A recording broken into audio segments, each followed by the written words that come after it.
Welcome to the 4D Leverage Art and Science of Content. And this is our platform for being able to roll out content marketing insights, strategies, and ideas. It's really not a platform where we'll be talking about the tools, if you will, or the newest, latest gadget. We might bring something out here and there, but we're primarily about the bigger picture, if you will, and how content can be used to accomplish a lot of things. Not just drive sales, but content in itself is very organic. As the industry of life continues to speed up and become more fluid, content is obviously becoming more applicable. And content has the ability to keep up with the fluidity of the market, but people need to hear from you in a fluid way. They need to connect with you on a regular basis, and that just starts to impact the challenge of doing content marketing. I always like to say that there's 3 M's in this of power in this approach of using content marketing. And it's mind power, money power, and manpower. And you have to have at least 2 of the 3. And it's good to have a little bit in all 3 areas because of this fluidity that's out there. And what are we trying to do in content marketing? I mean, what is our whole purpose? Why do we have a platform of doing webinars and local meetings? And why do we do YouTube videos? And why do we all make content and put it out there? And there's this interesting, insatiable desire for human connection. I mean, if you make a communication device, you're almost guaranteed to succeed, because humans have this desire to connect and to tribal up, and to group up. And when people come to your brand, they see that as an opportunity to relate. Whether they do so consciously or not, it's an unconscious connection that we're always seeking out. And a primary piece of content marketing, making it work, is understanding your content and your message and what you're saying, and understanding who you're talking to. Everything else in the middle is just mechanics to make it happen, to convert it, etc. But the real magic comes in when your prospect, through your content and your entire brand and everything you do online and offline, resonate. But such a big piece of this is moving into the area of content that it either casts a great shadow over your efforts, or it creates an opportunity for a very fluid but stable foundation by which to resonate the rest of your message. And so one of the things, this is the art and science of content, and this is our 3rd 4D Leverage webinar. And in the process of moving down this line, we are wanting to show you a clear distinction between the art and the science of approaching your content, because I believe there's 2 different places for it. It also fits the personalities of Key and I. Carnegie is going to be 80% science, 20% magnificent art. I tend to be on the flip side, but not even much of a contributor on the science side, but I understand what you're saying, and Key is the master of that. But when we put the 2 together in our approach to content, and what we want you to recognize is that there's a little bit of both. It really creates some dynamic opportunities, and it kind of starts to part the waters of the opportunities that are coming up, of the niches that have yet to be uncovered, and also in your own market, how you can really quickly delineate yourself from the crowd. So there's a lot of benefit to understanding content from kind of this philosophical, artistic level, and then taking the science of it all and making it work for you. Key, how would you address that opener before I jump into this? Basically, when it comes to the world of content marketing right now, it has really come to a point where people are trying to give in more of technicalities. They're trying to bring in all the process and just the data side of things, but they really miss out on the foundation of how it really works. If you're trying to put in a great building and with all that you want in a beautiful structure, but if you do not have what it takes to live in that home is not going to make any sense. And that's exactly what's happening. Precisely, we see all content out there talking about content marketing, focusing only on those areas of, checklists to do this and you do that. These are the steps to follow, but they don't really talk about what are you doing with all that. That's a lot of noise. That's a lot of noise out there. But what do you get out of it? Where are you going through that process? And what do you achieve? How do you look at that metric, not only from a number standpoint, but also from a standpoint of are you really making that impact, the standpoint of sentiments, the emotions, and the artistic side of things. So when we bring both to one place in a cohesive manner, which is understandable, which is easier to grasp and implement, it makes a huge shift in how content marketing is executed. It shows the balance and it shows the human side of the things. That's it. That's what I'd like to add here, James. Absolutely. And what we're all in the process of doing is building our own group, tribe, our own following. And it's from, we want to keep those people for a lifetime, and we want to engage them, and we really want to create lasting relationships with them. And content gives us the ability to put in the digital space, to put up create a platform, and to put up a personality, and to put up a connection that people can engage us on and be able to feel the pulse of what we're doing. And so what we're going to talk about today is kind of moving into this direction. I believe that we're just on the cusp of seeing artificial intelligence really impact content marketing. I think we're on the cusp of content marketing needing to push the envelope and move into new phases, such as entertainment, such as different formats and different ways of engaging it. And I see content in a very visual way, but that's the art side, but scientifically, everything breaks back down to a connection. And as we go to build our audiences, we need to be able to recognize and understand them. And we need to be able to look through a lens that allows us to connect to them. Now, as a result of combining artistic thinking with scientific thinking, what we find ourselves in is kind of in a different paradigm, but content is perfect for this, a place where we can think about things through the lenses of models, through the lenses of artistic principles, through the lenses and the processes of scientific principles, in order to achieve something magical with content. And that may sound a bit far-fetched, but we'll get to that. A holistic content connection, though, the ability to connect with people very specifically and very intently, and knowing that you can do that in an automated way across the masses. And that's a tall order. And so in order to do that, we create different lenses in which we want to publish and push the content out there. And the lens I'm going to describe to you is just one way of looking at your content. And it's often a great way to look at it very far in advance before you really start deciding what you want to write, because it'll give you a sense of the direction to move in.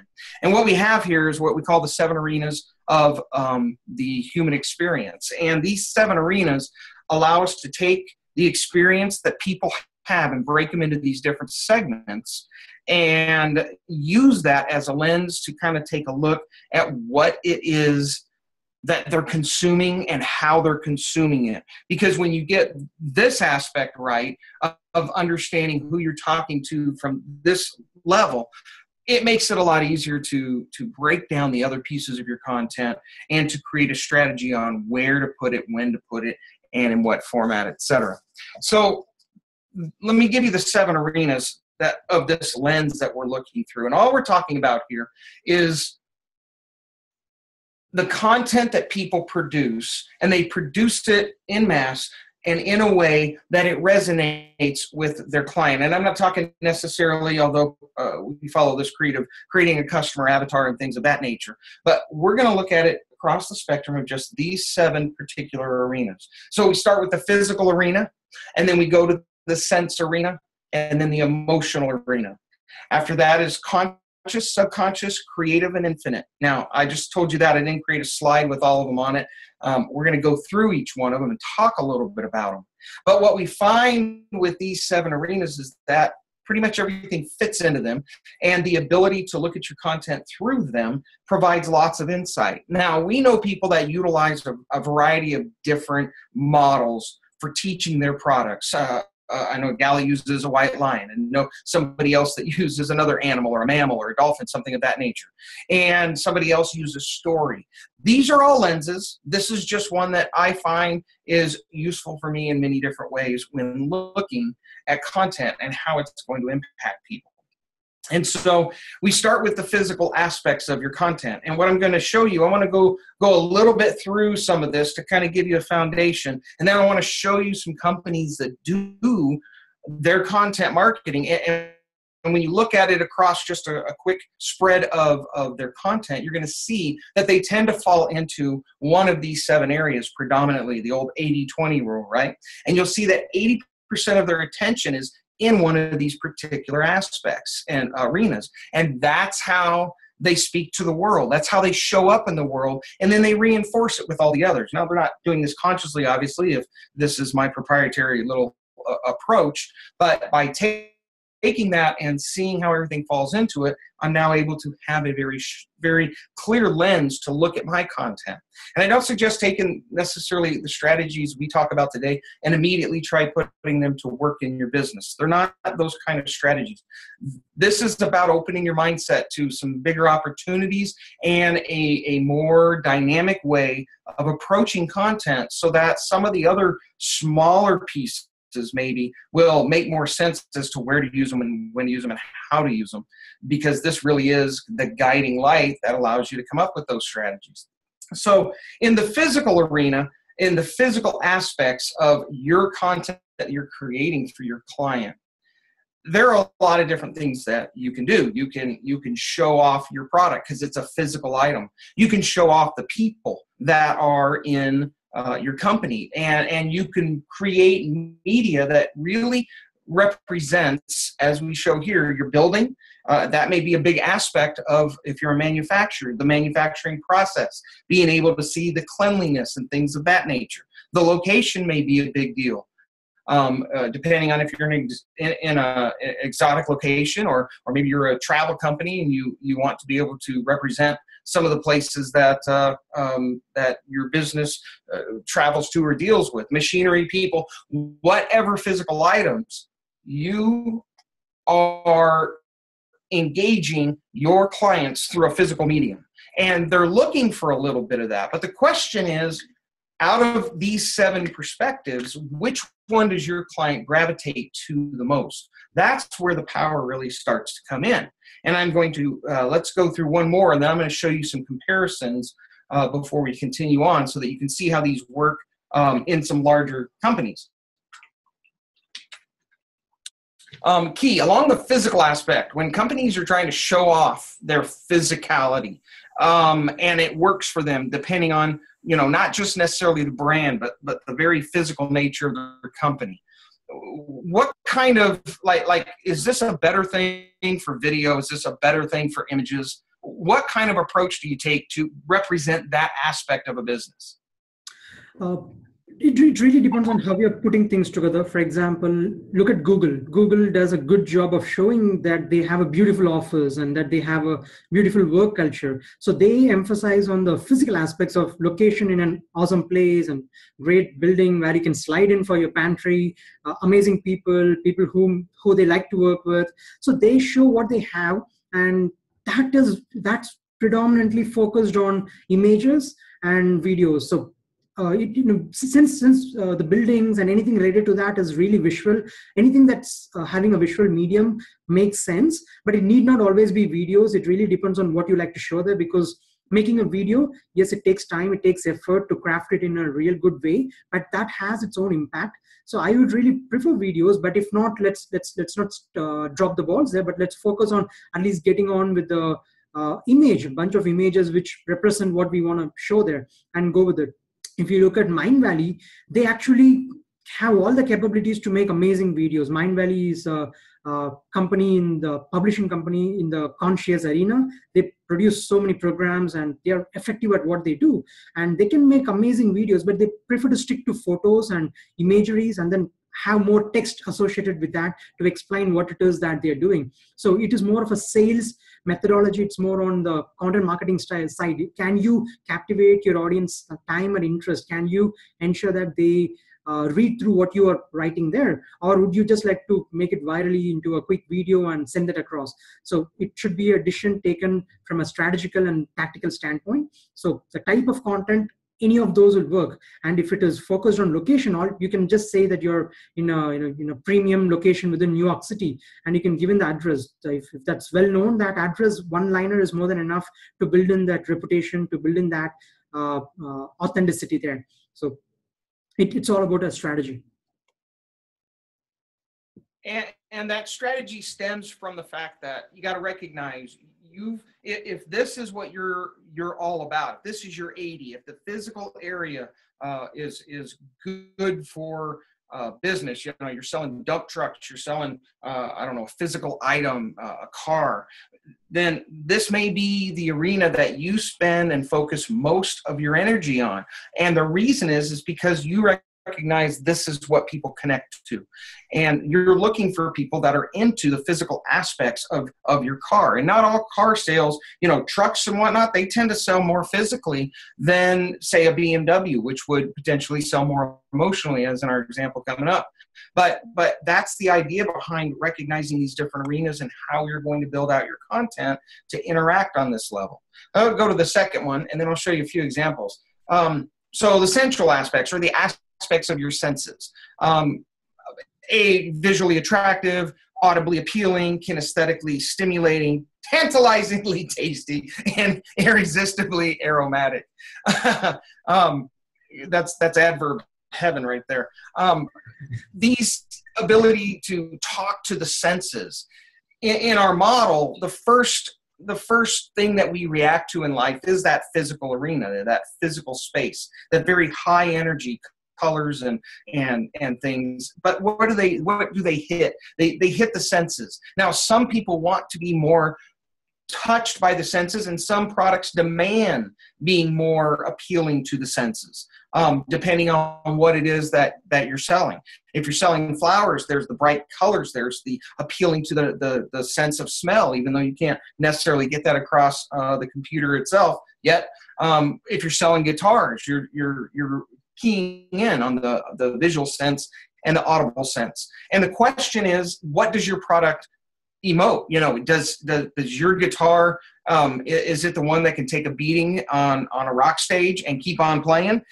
Then you may not necessarily be focused on the sensual aspects, more on the physical, but another guitar that's all about the sound would focus more potentially on these sensual aspects. And when I say focus, I mean you're looking at your content saying, okay, most of the content we create needs to touch these senses and needs to appeal to these senses. And what happens is you're really not creating content for the user. You're creating content that defines who you are on the web, and that's attracting that user. And because you put it in a frame that can be tweaked, modified, evaluated, etc., whatever that frame is, you have control of that content, and probably control at a much higher creative level, because you're working within a model, not necessarily trying to tweak, A/B test the snot out of everything, though that still plays. But you're tweaking at a little more artistic level that gives you, in my opinion, more control. So here, let me show you a little bit. We've got plenty more of these to get to. Here is Oprah Winfrey. And if you, what I did was I started at the top of our pyramid, and I'm going backwards. So I'm starting at the infinite, the spiritual, the more esoteric than the other extreme, which is physical. And Oprah Winfrey constantly has a message of hope, a message of courage, a message of relationships, love. That is her primary, that's what we know her for. That is the power that she emotes, and she does so in her advertising. So all I did was I looked up in Google Images a brand and then the word taglines, just to get a quick sense. And I did not do a full analysis of all their ads. But as you look, you can see, turn your wounds into wisdom. I don't know if you can see my mouse. Don't settle for a relationship, courage. You see these words poking out all over the place. So Oprah in this model is someone who is promoting that infinite arena, that aspect of the spiritual, more so in her content than everything else. And it really filters through how she structures her show, who she's giving cars away to, etc. Right? So there is the seventh arena, and then the sixth arena is our creative arena. So I got two of them here just because I thought of two of them right off the top of my head. But Adobe, you know, they're a suite of tools. So they obviously promote pretty heavily in the creative arena. And then what backs that up, I'm sure, is a lot of the conscious arena, where they are giving you facts about the software and the capabilities, etc. But for the most part, they lead with the creative and the results that this software can have. Tow trucks have always intrigued me because tow trucks, they have nowhere to go. I mean, it's kind of like we're a towing service. You know what we do before we get there. There's only so much we can tell you about how, you know, on time we'll be. What we need to do is stand out in your mind. So they tend to find the creative side and the painting of their vehicles and some other things that they do, and it's a lot of fun. Just threw that one in there. So moving into the subconscious arena, starting at that top, we had infinite and the creative, and now we're in the subconscious. And this is kind of the way information flows through our experience as well. Explain that later. But here's Nike.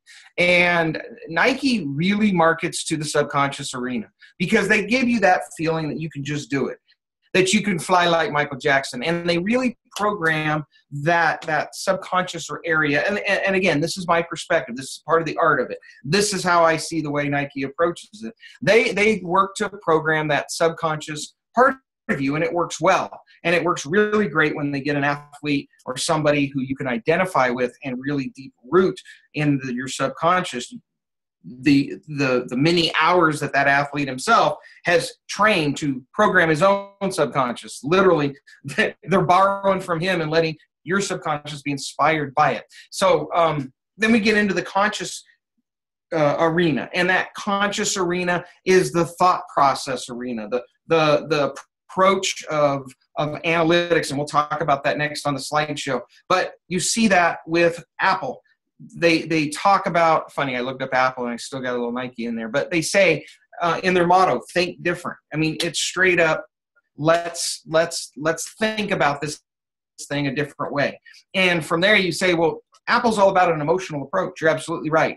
Apple uses a lot of emotional aspects of their thing. And like I said, I see it in this lens as a conscious thing. You may look at it and say, oh, I see more creative, and we very well may flush their numbers out and see that they are more predominant in one area or the other. But they will be predominant in one area or the other, or at least per campaign.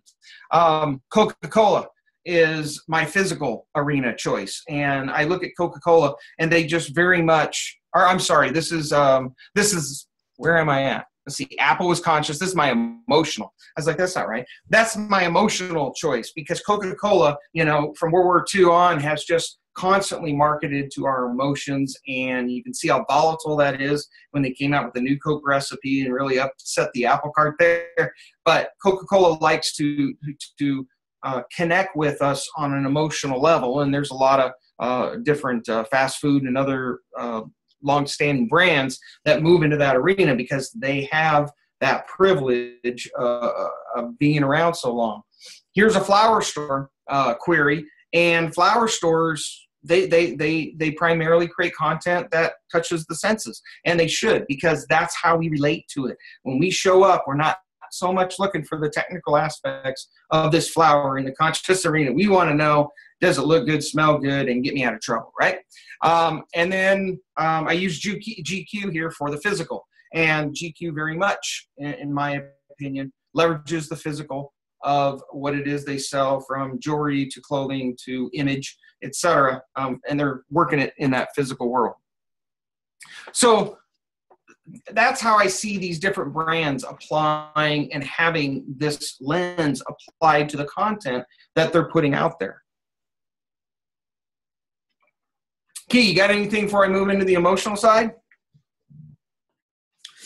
So when it comes to emotions, it really is a place where you have an opportunity to connect and resonate with your audience and stay there.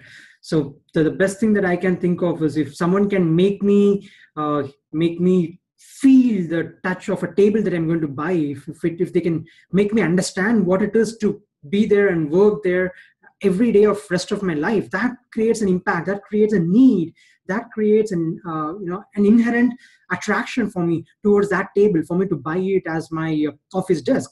And if someone is giving me the feel of an energizer drink like Red Bull, if they can make me feel what it can do and get me to feel it from top to bottom and get me in that zone, then they win me over there. So this part of emotion is this senses, they're very rich in getting people to do what you want them to do. If you know where to convert them, what is it that they're really seeking, what is it that they're really earning for, and how can you get them that sensual satisfaction in the right time, in the right way, and that just does the magic.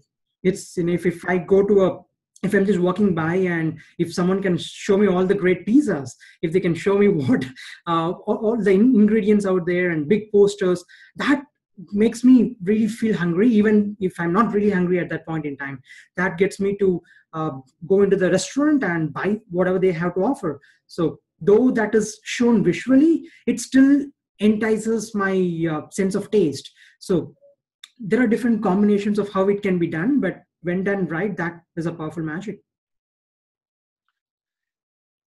And to reiterate, it used to be that, or it still is, when you write copy for a landing page, one of the values of the multiple bullet points of whether it's features or benefits is because a lot of times people identify with just one aspect of your entire landing page, and that's what triggers them to move to the next step. They simply want that one bullet point, and they'll buy all the rest to get to it, right?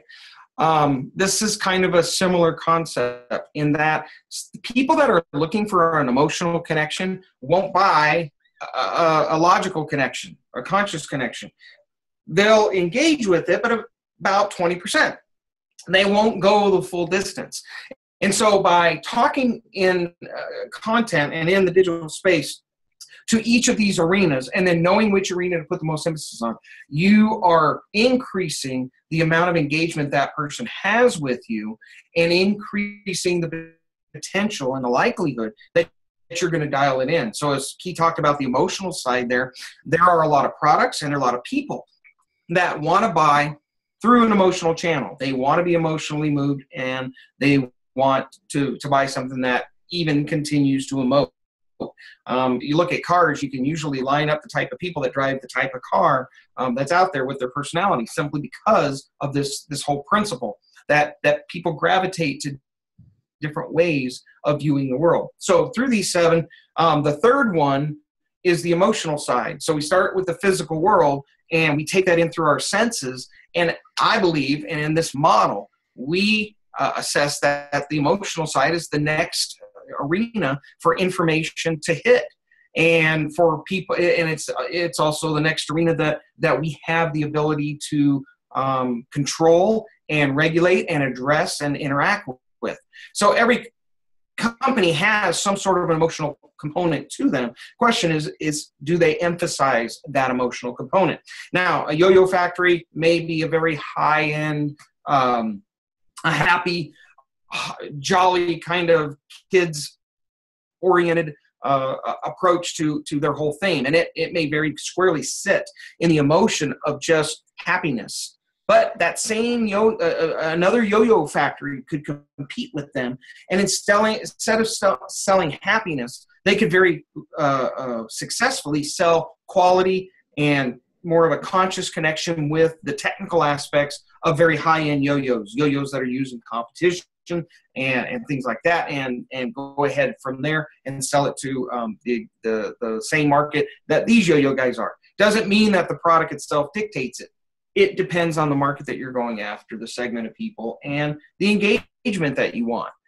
So we talked a little bit about it in a vehicle as well. So this emotional side brings us to the 30-minute point. Next week, we'll bring in the balance of these, and we'll talk a little bit about how to use this approach in building tribes and in building groups and in connecting with them. Because when you take this lens and you take it and look at your own business through it, you'll start to see you'll start to see the type of people that you connect with, and you'll see some tendencies along this 80-20 line.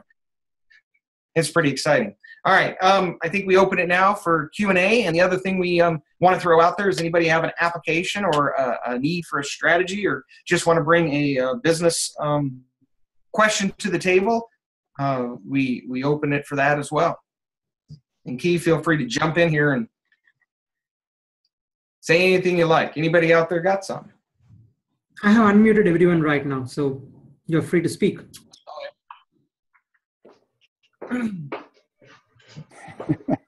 So does somebody raise their hand if they want to ask a question? Is that how you see them? This is Pete. I don't know if you guys can hear me. Hey, Pete. Hey, how's it going? I appreciate the more we learn about the way that you're approaching this content marketing, I think the better we're going to be as clients. But as I think about, what we're about to do with my website and all the work that you guys have done, maybe you can speak a little bit to, what you shared today and how you seeing that come to life through what we're trying to do with our company. And like I say, this isn't a hard, fast strategy that we put everything through. This sits in the background.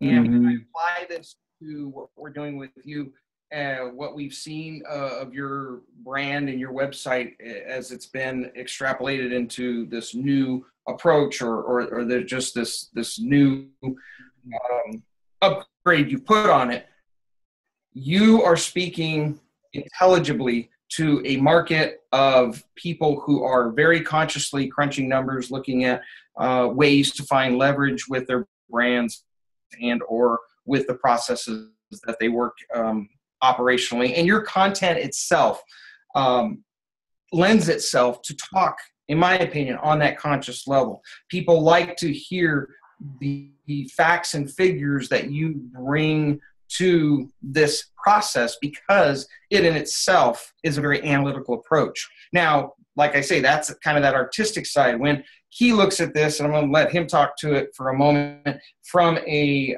systematic approach, it brings its own grid work to the process as well. Key, go ahead and talk a little bit about that, and we'll tie the two together. Right. So basically, in your case, like James said, it's a conscious take. So all your materials, all your content that you have, that you teach people, that you train, the courses, they're all focused on how they can actually do it. You're training them consciously to move them from one step to another. Your website, your sales materials, they're all tuned on addressing that conscious part. Logically, you're telling them what it is that they're losing out if they don't work with you or if they don't learn what you have to teach them.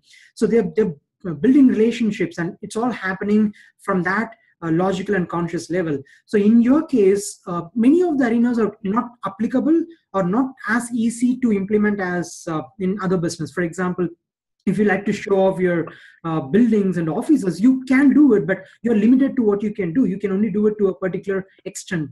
By the nature of your business, even if you have, you could have your office in a premium place, that helps. But you cannot create too much of content around it unless you have a company culture that you like to show off to attract clients and people on the new gen side. So with the kind of scope of business that you operate in, conscious is the primary focus. And of course, there are a few things that you can definitely add to.